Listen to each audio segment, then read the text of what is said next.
Council.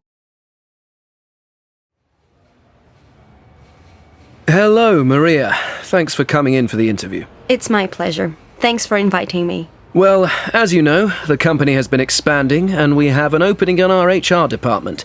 We're creating a new role for someone to lead our training and development within the company. Yes, I very much think that my skills and experience are a good fit for what you're looking for. That sounds great.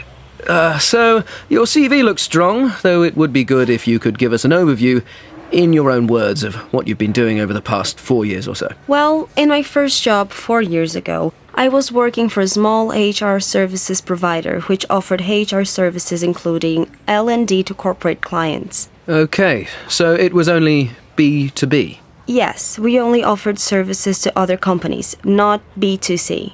Right. And it says here you then left that company about 3 years ago.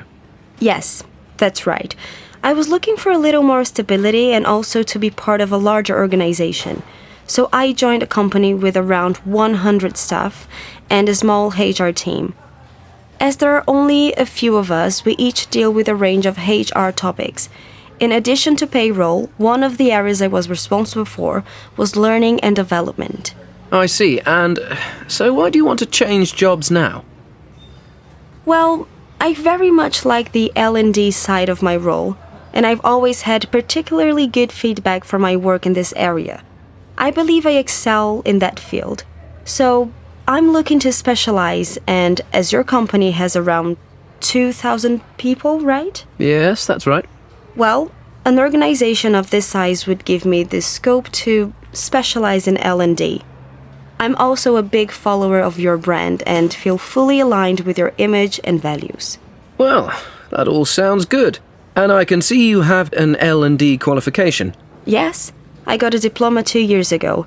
I am also currently working on a further diploma in psychology with a specific focus on learning and performance management. Very good.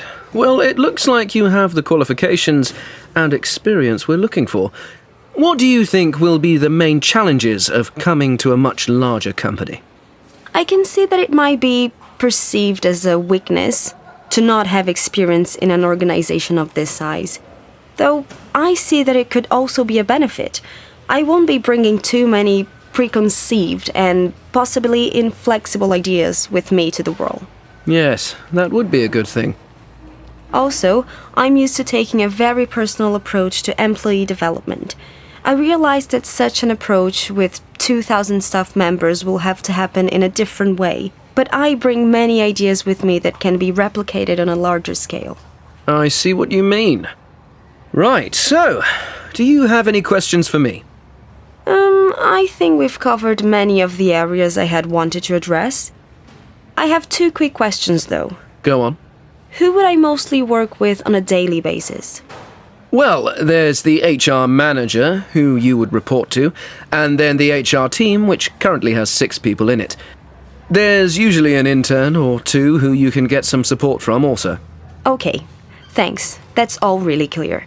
And my other question is, how performance in this role will be measured? What does success look like? That's a good question.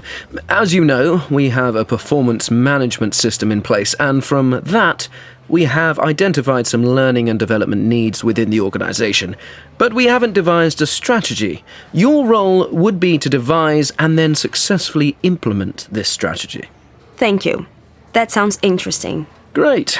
So, thanks again for coming in today. We'll be discussing all candidates next week, and then I'll get back to you by the end of next week to let you know the outcome. Thank you for your time.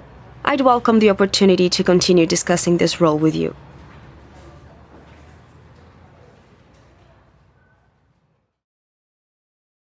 This recording is from the British Council. To find more activities to practice your English, visit www.britishcouncil.org/learn English.